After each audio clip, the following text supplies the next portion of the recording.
Já estamos aqui com a Márcia Tiburi, Sinara. Eu sei que você não gosta muito dela, que você acha que a Márcia é uma pessoa... Deixa eu... vamos então, vou trazer para você poder falar com ela. Adoro! Tá no mudo, Márcia.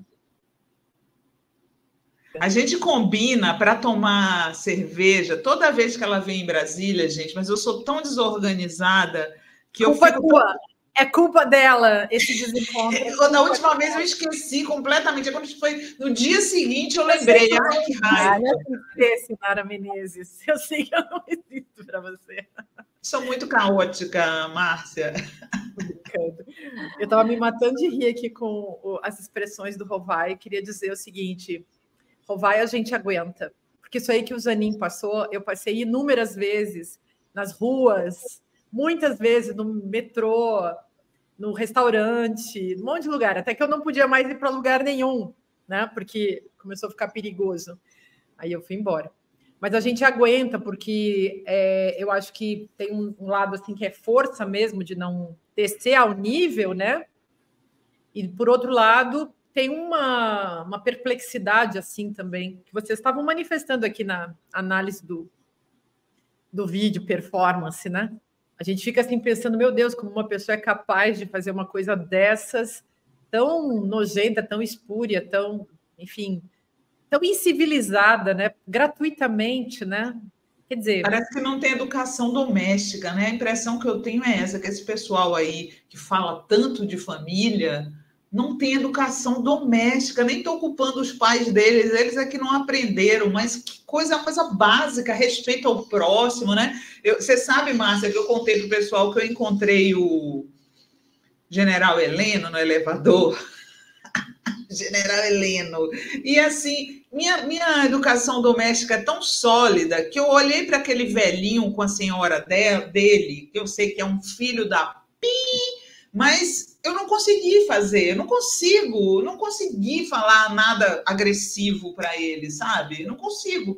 Mas sabe por quê? Eu sou dessa linha também, não consigo. Você desceria ao nível dele também, se você tivesse xingado ele. Então, isso não é nosso, né? Eu gostei dessa expressão, educação doméstica, mas tem toda uma ética que gera uma política por trás disso, né? Tem uma atitude. Eu estou descabeladíssima hoje, né, gente? Tá um negócio assim. Tranquilo. Fazer com esse cabelo. Mas, enfim, eu acho que tem uma ética que gera uma política, e isso a gente sabe, a gente constrói isso nessa esfera vamos dizer, nesse regime de pensamento democrático que a gente vive, em que o outro é alguém que merece respeito. Mas, lá no regime de pensamento, nesse regime que é de pensamento e que é de sensibilidade também autoritária, a figura do outro não existe. Não tem como gerar noção de respeito, porque o outro não passa de um objeto, né? Então, a noção de que o outro é um ser igual, de que o outro tem direitos, de que o outro deve ser preservado na sua integridade, nada disso existe para essas pessoas. Por isso, você foi muito gentil, mas General Heleno não é uma pessoa, enfim... A gente não poderia esperar dele a mesma atitude que você teve. Como não podíamos esperar Foi bizarro. Que se arrependesse, né? Foi bizarro. Eu ainda desejei Feliz Natal. Nossa, o General Heleno era assessor do sem ironia.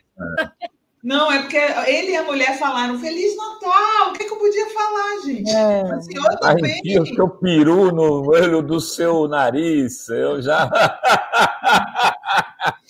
Gente, eu adoro falar palavrão. Eu não falava quando eu era mais moça, assim, mais pudica, né?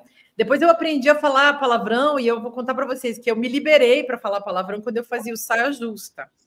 E agora eu acho, faz um tempão, aliás, que eu venho refletindo sobre a expressividade dos palavrões, né? Porque tem certas coisas que só com belíssimo, com belérrimo e bem articulado palavrão que você consegue expressar. Então tem uma riquíssima epistemologia no palavrão, e para quem gosta da cultura, né, literária, vai lembrar do Rabelais e do Gargantua e Pantagruel, né? E de toda aquilo que o Bakhtin chama de baixo corporal, né? Aquela vontade de expressar assim falar uma bela merda, né, retumbante, assim, mas é uma altíssima, é o baixo corporal que revela uma altíssima epistemologia no sentido de expressar certos sentimentos que as palavras comuns, elas não alcançam, né? Então, quando o Rovai fala tudo isso que ele está falando, eu te acompanho, assino embaixo, que nem o pobre coitado do Glauber Braga, que saiu desembestado correndo atrás de um fascista esses dias, e aí ficou aquela coisa, né? Ah, mas não devia ter feito isso, porque aí a gente está se rebaixando, mas assim, desculpa, né, gente? Nós não devemos fazer isso, mas nós somos humanos. E de vez em quando essa gentalha irrita pra caramba, né? Eu fui totalmente solidário ao Glauber. Fiz vídeo em defesa dele. Em defesa, só fiz uma crítica ao Glauber e fiz aqui pessoalmente quando ele veio. Falei, Glauber, da próxima vez você não chuta de chapa, você chuta de bico, velho. Porque de bico dói muito mais. Ele chutou de chapa. Não, você viu? Não. Até na hora da violência foi gentil. Gente, essa esquerda. Assim, a pessoa que acha que a esquerda vai pegar em armas, gente. Imagina, na hora de dar um pontapé num fascista, você ainda controla para não machucar. Para dar um de ladinho. Ele vai levar, Glauber. Engraçado. Não, só rindo, né? Só rindo. Não tem outra coisa a fazer. Sim. Mas olha só, até que tem um superchat do Joaquim Silvino, de Sinara, não é questão de educação, é fascismo puro. E a Geisa Costa Meirelles presenteou a comunidade com uma assinatura da TV Fórum. Vamos aproveitar o presente. Muito obrigada, Geisa Meirelles, nossa membra aqui. E assim, eu queria trazer aqui a imagem da capa do novo livro da Márcia, Mundo em Disputa. E ela vai contar aqui para a gente o que ela traz. Foi lançado sexta, Márcia? Quinta-feira. Quinta. Livrinho. Ah, legal. E o subtítulo desse Mundo em Disputa é Design de Mundo e Distopia Naturalizada. E é engraçado que esse livro sai agora, bem na hora em que a gente está assim, enfrentando assustadoramente, enfim, a gente está no pico, né, dessa coisa da catástrofe, com o que está acontecendo lá no Rio Grande do Sul. E esse livro é sobre isso, é sobre como a gente naturalizou a distopia e que mundo a gente poderia produzir se a gente não tivesse naturalizado essa distopia, catástrofe, destruição, enfim, esse projeto neoliberal, projeto do capitalismo que enfim, há 100 anos, pelo menos, se tornou mais extremista, né? Porque o capitalismo ele nasce com a chamada modernidade europeia, com a colonização, a invasão, né, de territórios desconhecidos dos europeus, que eles denominaram de descoberta, mas o neoliberalismo é contemporâneo, né? É uma coisa da época do fascismo, e é ali naquele começo de século XX, ali pelos anos 20, justamente, que surge o neoliberalismo e surge o fascismo. As coisas andam juntas, né? Tem até um texto do Otávio Ianni, que eu sempre cito, gosto muito, que chama Neoliberalismo e Neofascismo. Bom, mas aí tem um design de mundo, esses caras desenharam o mundo, essa é a ideia. E a gente não disputou, ou melhor, houve disputas, mas essa disputa acabou desaparecendo em função do caráter totalitário das disputas que existiram antes. Então, por exemplo, na Guerra Fria, o Bloco Soviético e o Império dos Estados Unidos da América, né? Por exemplo, o capitalismo totalitário e o comunismo totalitário. Então, o que resta depois dessa Guerra Fria? Esse livro é muito sobre isso. Quando a noção de utopia passou a ser desvalorizada, teve uma verdadeira guerra contra a utopia. Então, tipo, ninguém mais pode pensar num outro mundo possível. Isso tem muito a ver com a história que foi construída nessa Guerra Fria. E aí eu resolvi perguntar, mas e a gente não pode voltar a pensar em utopia? Por que é proibido? Aí comecei a entender que a utopia ficou perigosa, porque ela implica você pensar em outro mundo possível e criticar justamente o capitalismo, porque, para mim, a distopia já é isso que a gente está vivendo e não é de hoje. Então, a gente está num pico com o que está acontecendo no Rio Grande do Sul, mas imagina, o que acontece com os biomas, o que acontece na Amazônia, o que acontece no Pantanal, o que aconteceu naquela época, sei lá, faz uns 2, 3 anos que rolou aquele óleo todo, aquele petróleo todo ali no Nordeste, enfim, tem uma destruição dos biomas, tem uma oferta diária de feiura, maldade, tristeza, sofrimento, matança, morte, enfim, existe muito sofrimento ofertado pelo capitalismo e a gente tem que se contentar com isso. E eu fiquei desconfiada que a gente precisava discutir isso. Por que a gente tem que se contentar com um negócio tão ruim como se ele fosse bom, entendeu? É sobre isso esse livrinho. Demais. Esse deixa livro... só, a Sinara vai precisar sair, né, Sinara? Então... Eu quero entrevistar a Márcia no programão sobre o livro. Já está combinado, hein, Márcia? Vamos marcar. Combinado. Ó, pessoal, até mais tarde, 19 horas no Brocou, tá? Beijo. Obrigada, Sinara. Obrigada, um beijo. Eu, lendo o teu livro, Márcia, percebi que você você busca um resgate também, né, desses movimentos altermundistas nascidos ali no Fórum Social Mundial em 2001. Mesma época que o Yanni estava escrevendo Teorias da Globalização. Imagino que você está citando esse livro dele, que tem textos tem vários capítulos. Inclusive, eu fiz um curso com o Yanni, quando eu estava fazendo mestrado na USP, que ele dava um capítulo do livro dele por aula. É uma coisa assim maravilhosa. E ele pensando sobre esse mundo, o que seria esse mundo que ele falava, bom, a globalização é um processo que vem de longe, né, desde das descobertas, né, mas o que a gente está vivendo hoje não tem nada a ver com aquilo. Nós estamos vivendo uma outra chave, estamos entrando numa outra chave. E ele tentava pensar sobre isso. E o Fórum Social Mundial, de alguma maneira, foi um espaço onde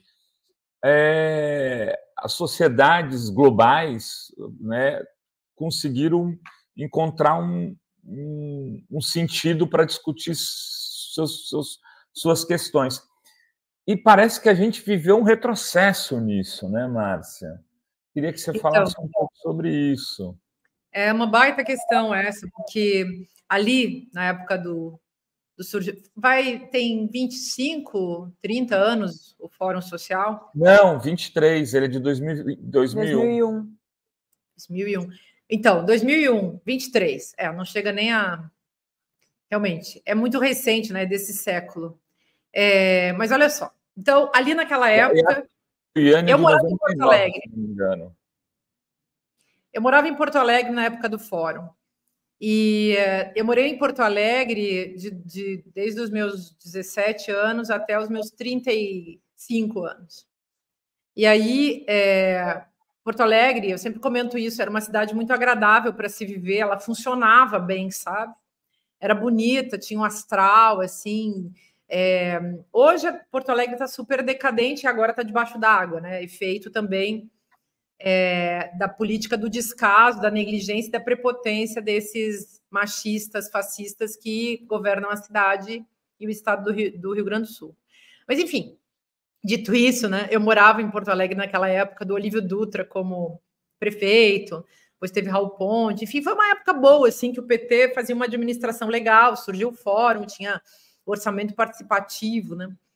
Então, tinha um outro clima na cidade. Bom, eu acho o seguinte, era uma promessa de grande transformação, tinha essa crença, né, de que uma grande transformação mundial surgiria a partir de Porto Alegre, e de fato a experiência com o Fórum Social Mundial, e sobretudo com o orçamento participativo que funcionava na prefeitura, esse orçamento participativo virou modelo para muitas cidades do mundo, né?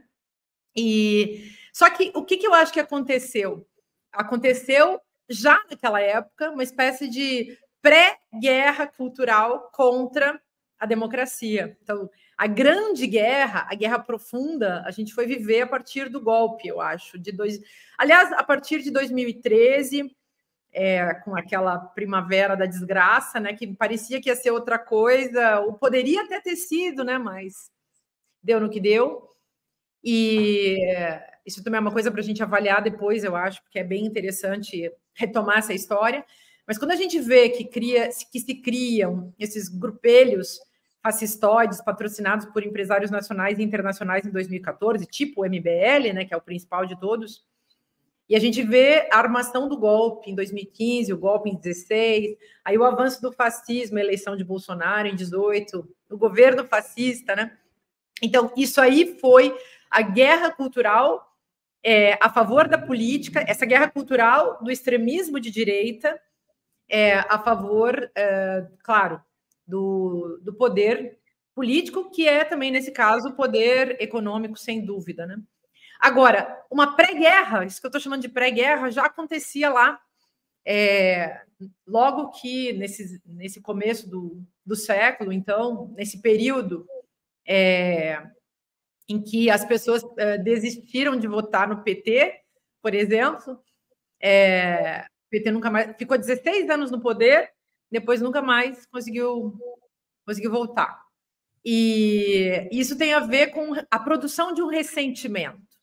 E tudo isso remonta necessariamente a um processo que eu venho chamando há tanto tempo, vocês já me chamaram, a gente já conversou sobre isso, que é esse processo do psicopoder, né? A parte do poder que calcula sobre o que as pessoas vão pensar, sobre o que elas vão sentir, sobre o modo como elas vão falar.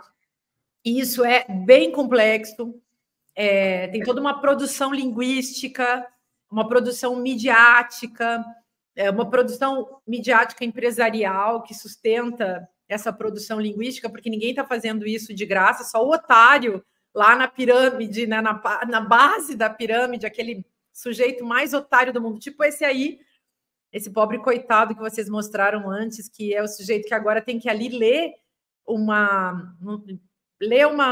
pedido de desculpas ao qual ele foi obrigado do ponto de vista da justiça, né? A justiça obrigou esse sujeito a fazer essas desculpas, mas vocês notam, antes, a valentia dele tinha também como arma na mão o celular. E ele achava, naquele lugar de poder que ele ocupava, na pirâmide do poder, porque lá em cima os donos dos meios de produção e lá embaixo o otário. Quem está lá em cima vai ganhando muito dinheiro, vocês lembram, né? Todo golpe, todo o bolsonarismo, e até hoje, né, gente? Tem uma mídia lá em cima que vai ganhar muito dinheiro, depois o negócio vai distribuindo até chegar nesse otário útil, né? Que é o sujeito que acha também que está fazendo jornalismo ali, ele acha que ele está armado, né? E ele é um pobre coitado utilizado pelo sistema, é a massa de manobra mesmo, né? Mas ele foi convencido a fazer aquilo. Ele foi convencido e ele acha, e isso é uma questão também para a gente discutir, ele realmente acha que ele está fazendo aquilo porque ele quer. Então, ele não sabe que o desejo da gente é forjado em processos complexos, que o desejo de cada um passa pelo desejo do outro. Isso é uma coisa para a gente sempre se lembrar. A gente nunca quer nada sozinho, a gente quer junto com os outros. E também na política isso vale assim. Tem todo um... Por que existe uma parte da população que vibra na democracia, que deseja a democracia que os outros desejam? Porque o desejo da gente se faz junto com os outros. E assim também no autoritarismo, né? Então, o coitado acha que ele está querendo autonomamente, talvez ele possa acreditar nisso, mas não é o caso, ele está querendo junto com os outros. Só que, acima disso tudo, digamos, a educação, a cultura, as humanidades, a ética, que fazem uma subjetividade democrática, enquanto que é uma manipulação tremenda que produz uma mentalidade autoritária, considerando o nosso estágio histórico, né? Não é isso, nada disso que eu estou falando funciona dentro de uma abstração fora da história. Tudo isso é dentro da nossa movimentação histórica. Então, acho que foi isso, foi um processo de psicopoder tremendo, assim, que culminou nessa fascistização, Rovai. Eu acho que é isso, sabe? Porque, claro, tem lá aquilo que o Adorno chamava de fascismo latente, claro, na história mesma do Rio Grande do Sul, de Santa Catarina, o integralismo, aquilo tudo, né? O fascismo sempre esteve por lá, mas ele não tinha força histórica para avançar. Então, é preciso produzir essa força histórica. E essa força, que se confunde com violência, ela só pode acontecer a partir de implementos, né? Então, precisa implementar. E aí você tem que manipular através dos discursos. Aí, sei lá, nos anos 20, era o rádio, um pouco de propaganda, que depois, na época do Hitler, ficou fortíssima. Agora, como também nos anos 60 do Brasil, a ditadura militar não teria vingado se não tivesse toda uma propaganda através da televisão, né? A questão Rede Globo, que até hoje a gente também tem que continuar discutindo, mas o bolsonarismo, né, que é o nosso fascismo à brasileira, não funcionaria também sem esses meios de comunicação e turbinados, né, com a internet, né? Esse tal. Olha só, tem o Reinaldo Holanda, ele manda aqui um superchat, ele diz: estávamos, minha companheira Frederica e eu, em 2019, em Havana, tomando um café no Café O'Reilly, e tivemos a grande honra de conhecer Márcia Tiburi. Beijo carinhoso, olha aí. Foi para Cuba. De Cuba para... Não, sabe o que aconteceu? Vou contar essa história. Eu saí do Brasil em 2018 e fui para os Estados Unidos. E naquela época eu era casada. E aí o meu ex-marido, ele foi para Cuba para um evento e eu acabei indo encontrar com ele em Cuba. Então foi por isso que eu fui para Cuba. Não estava em Cuba fazendo guerrilha, gente. Embora eu li todos os Che Guevara e todos os José Martí, que vocês podem imaginar, mas eu realmente estava lá só para tomar daiquiri naquele dia. E o Zezito de Oliveira manda aqui uma pergunta: qual foi a principal falha do PT do Rio Grande do Sul e que deixou o neoliberalismo e o neofascismo avançar tanto na região? Pois é, que pergunta chata de responder, viu, Zezito, pelo seguinte, assim, eu sou filiada ainda ao Partido dos Trabalhadores e das Trabalhadoras, como eu gosto de dizer, e assim, eu acho que a gente tem que falar sempre com muito cuidado, porque qualquer fala de um petista pode alimentar o fogo amigo antipetista, quer dizer, o fogo amigo petista, mas que é muito horroroso, mas o antipetismo, que é milhões de vezes mais horroroso. Como ainda a gente continua nesse negócio, eu tomo muito cuidado para fazer críticas ao PT. Então, eu acho, aqui eu vou falar isso para o nosso bem, né? Eu acho que o problema daquela época é o problema de hoje também. Quando as pessoas estão no poder, quer dizer, um partido vai para o poder, mas o exercício do poder é feito, claro, num nível institucional, mas ele é feito por pessoas concretas. Então, tem uma coisa em política que durante muito tempo as pessoas quiseram deixar de lado, mas se chama vontade política. Tem uma coisa que é assim, a pessoa lá, o deputado, a deputada, o ministro, o presidente, o governador, a governadora, não importa, a prefeito, a pessoa tem que querer, né? Por isso que a gente vota em pessoas, aliás, embora essas pessoas pertençam a partidos, a gente vota de um jeito complexo, ninguém vota só numa pessoa, ninguém vota só num projeto. Claro que tem partido que a pessoa não vale nada e o projeto também não vale nada, mas o PT é um partido com projeto de país e que precisa, claro, sempre ser aperfeiçoado, e é, ao mesmo tempo, um partido que tem muitas pessoas muito boas trabalhando nele, como tem em vários partidos da esquerda e até na direita. Tem gente assim que está ali, mas que não é antidemocrático, né, literalmente. Bom, mas por que eu estou falando tudo isso? Para dizer que o problema continua sendo o mesmo. Quando você vai para o poder, eu acho que, de um lado, exercer o poder sempre é muito difícil, mas todo mundo tem que se preparar muito e saber que onde não for possível exercer esse poder da melhor maneira, vai dar merda, para falar uma expressão, enfim, que aqui já está meta-teorizada o suficiente nesse nosso encontro de hoje, né?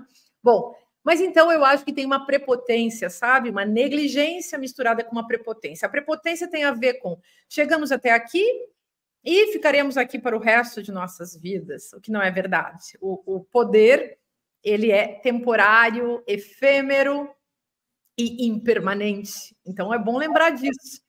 Aí, então, tem essa negligência em relação também ao que está acontecendo, porque o fascismo está aí e ninguém do governo está cuidando disso. Ninguém. Então é lastimável ver ministro das Comunicações, ministro dos Direitos Humanos, ministro das Mulheres, todos os ministros, ministras que são, digamos, mais diretamente envolvidos. Quer dizer, todo mundo está envolvido, né? Mas tem alguns que são mais diretamente envolvidos e eles não tocam nesse assunto. Outra coisa que eu vou falar para o ministro dos Direitos Humanos: não adianta combater o racismo sem combater o fascismo. Não adianta nada. É muito importante combater o racismo e todos estamos nisso. Mas o fascismo, ele segue ali sendo racista, ele é parte do racismo, e se a gente não combater essa força monstruosa do fascismo, enquanto ele é também racismo, a gente vai estar, tipo, combatendo um racismo lá, mas não o racismo todo, e muito menos a sua produção mais ideologicamente alucinada, né? Então, isso eu acho que é uma falha. Perder esse lado, assim, é perder uma parte importante do processo, sabem? Enfim, e aí a mesma coisa, a mesma ministra das Mulheres, se tivesse um pouco mais de noção do funcionamento da sociedade e do funcionamento da sociedade patriarcal, ela mesma poderia puxar essa conversa para o fascismo, né? Bom, nós ficamos na posição de a ministra da Igualdade Racial, e estou falando dessas pessoas pelas quais tenho maior amor, carinho, admiração e tudo isso, mas estou falando dos ministros, né? Não estou falando dos amigos, estou falando dos ministros. E aí eu acho que nós, cidadãs e cidadãos, ficamos, e pessoas como eu, por exemplo, que sou do partido, não tenho nenhum contato com o partido, não faço nada no partido, não converso com ninguém no partido, praticamente. Ninguém tem interesse nenhum nas minhas ideias no partido, a não ser assim, ideias no bar, né? Quem sabe? Mas o governo não tem nenhum interesse nas minhas ideias. E não nas minhas e de várias outras pessoas que estão trabalhando com o fascismo. Eu comecei a fazer isso. Eu escrevi o primeiro livro chamado Como Conversar com Fascismo, com Fascista, de 2015. Fui eu que botei essa pauta na nossa conversa geral brasileira. E eu tenho que falar isso assim, porque tem muita gente que esquece. E eu continuei estudando esse assunto, escrevi vários outros livros, mas, enfim, estou dizendo isso por quê? Porque nós, cidadãos que estamos vendo, sejamos professores, intelectuais, pesquisadores, jornalistas, interessados, todo mundo está vendo. Não existe nenhum programa, nenhum grupo de estudos, nenhuma comissão, nada. Teve aquela da Manuela Dávila no Ministério dos Direitos Humanos, lembram? Que durou pouco tempo, que foi uma comissão também que eu fiquei sabendo que o nome do Jean foi tirado da comissão, quando Manuela propôs, voltou sem. Não sei quem foi que lá no Ministério tirou os nossos nomes. E ficou uma coisa assim bastante ridícula, porque não tem como negar os nossos nomes nesse debate. Mas assim foi feito, né? Então, por quê? Porque nossos nomes são radioativos, porque a gente assusta, por quê? Né? Então, porque a gente ia ofender alguém, porque a nossa cara não convém, enfim, tem umas coisas assim que você fica... Difícil a gente lidar com os fascistas, mas às vezes é mais difícil ainda você lidar com seus próprios colegas, né? Com as invejas dos colegas, sabe lá o quê. Mas, enfim, estou falando isso, gente, porque do meu ponto de vista, o que a gente precisa hoje é ainda pesquisar, estudar, analisar. A gente tem o legado da Adriana Dias, para quem eu dedico esse livro, porque ela faleceu no meio da produção desse livro. Eu gostava muito da Adriana e o trabalho dela mapeando os grupos nazifascistas no Brasil foi continua sendo muito importante. E é isso que o governo devia fazer. Ter um grupo de gente especialista, tem vários especialistas, surgiram vários especialistas no Brasil, podia se juntar intelectuais acadêmicos, intelectuais não acadêmicos, e jornalistas, educadores, professores, um bando de gente para discutir isso, gente da cultura, artistas, especialistas, enfim. Podíamos, assim, fazer uma grande comissão para discutir o fascismo no Brasil e propor políticas na educação, na cultura, no debate público, na mídia, para enfrentar e fazer com que ele não avance. Mas ele vai avançar, porque deixa solto, o fascismo só avança, gente. Então, seguimos com o mesmo problema, que é a negligência.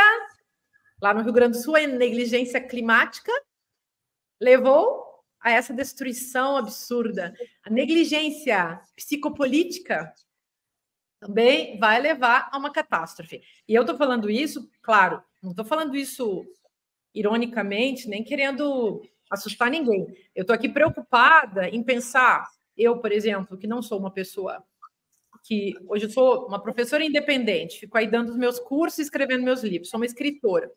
Eu não estou fazendo política partidária, mas eu fico pensando, como cidadã, o que eu posso fazer, sabe?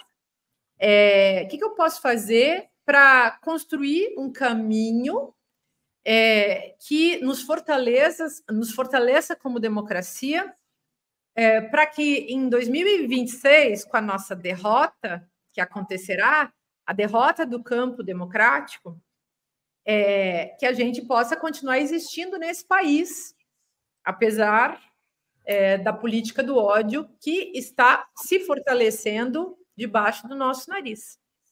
É isso, queridos. Sinto dizer. Primeiro, eu queria... eu tinha anotado para falar disso aqui, ainda bem que você lembrou. Parabéns por ter escolhido a Adriana Dias como homenageada desse teu livro. Ela foi, por muito tempo, nossa colunista querida, veio aqui nesse programa várias vezes e, infelizmente, acabou indo cedo demais, que ela tinha muito que contribuir. Eu queria que você, antes de finalizar aqui, Márcia, dissesse como comprar teu livro, onde encontra, no site da editora, tem bônus para leitores fórum aí, tem alguma promoção, como é que tá? Então, esse livro, eu sei que ele está para vender em tudo quanto é livraria e tem na internet também. Tem os lugares que tem promoção, acho que no site da própria editora, que é a Civilização Brasileira. Aliás, a gente esses dias deu um desconto também para o pessoal da Fórum, para aquele curso para o grupo de leitura Feminismos Decoloniais, e as inscrições ainda estão abertas, porque só começa no dia 18 de maio, no próximo sábado, né? Enfim, mas esse livro dá para comprar em todos os lugares, ele não é caro. Uma coisa, aliás, que eu pedi para a minha editora, a gente fez o Feminismo em Comum, que também é pequenininho, que está, sei lá, já teve 15 edições, agora até mudou de capa, fiz umas modificaçõezinhas, acrescentei um capítulo e tal. Mudou a cor da capa, agora tem uma capa roxa. Mas é um livro pequenininho que custa muito barato. Daí, o Complexo de Vira-Lata, não tem nenhum aqui, o Complexo de Vira-Lata também é pequenininho, custa muito barato. E esse aqui também, comparado com outros livros, eu acho que ele custa 30, sei lá, 40 reais, 50 reais, não sei direito, porque depende também, não tem a lei do livro no Brasil ainda, então tem a sugestão, né, da editora, mas eu não sei, eu acho complicada essa lei do livro, mas ao mesmo tempo, nos países onde ela existe, funciona, né? Na França tem e é legal. Então, não sei como que funcionaria isso no Brasil. Acho bom porque, de repente, controla um pouco a Amazon, né? Que fica vendendo livro muito barato. Mas eu queria um livro barato pelo seguinte, pequeno e barato, por quê? É uma tese, ele assim, é um livro de filosofia, então ele chama para pensar, né? Ele faz a pessoa refletir sobre questões. Ao mesmo tempo, tem várias pequenas teses e uma tese de fundo, e eu tentei ali lançar umas categorias para a nossa reflexão que eu acho que são importantes. E essa grande pergunta será que ainda podemos pensar utopicamente? Aí, o que é uma utopia, né? E uma utopia dentro da democracia, ou seja, ninguém vai sair lançando um projeto fechado, né, de sociedade.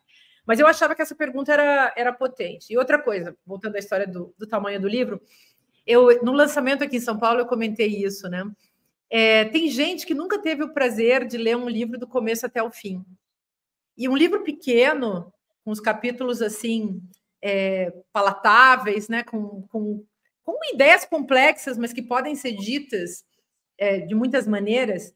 Eu tenho tentado escrever melhor ao longo da minha vida, eu sempre tentei escrever melhor do que eu escrevia antes.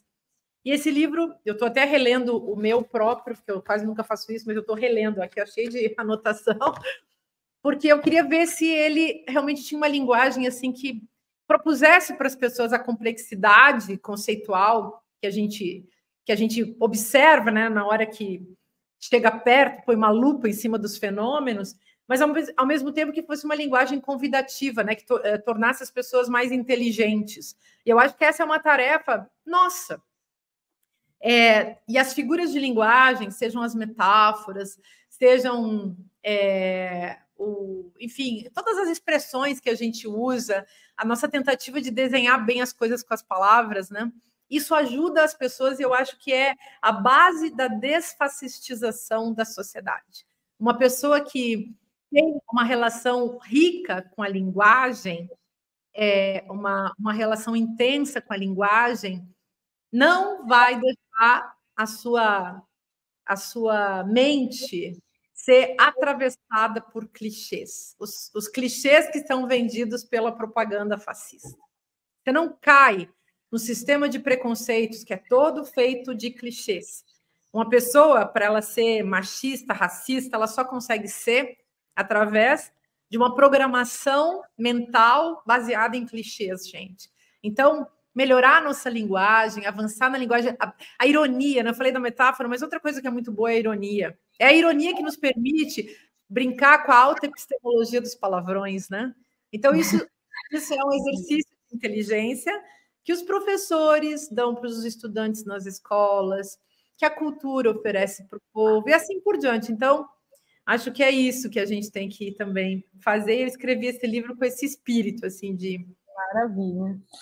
Muito bom, Márcia. Te agradeço aí pela participação. Muito boa sorte no livro. Já estamos aqui com o professor Sérgio Amadeu da Silveira nos Obrigada, Márcia. Beijo, até a próxima. Tchau, tchau. Valeu, Márcia. Feliz segunda.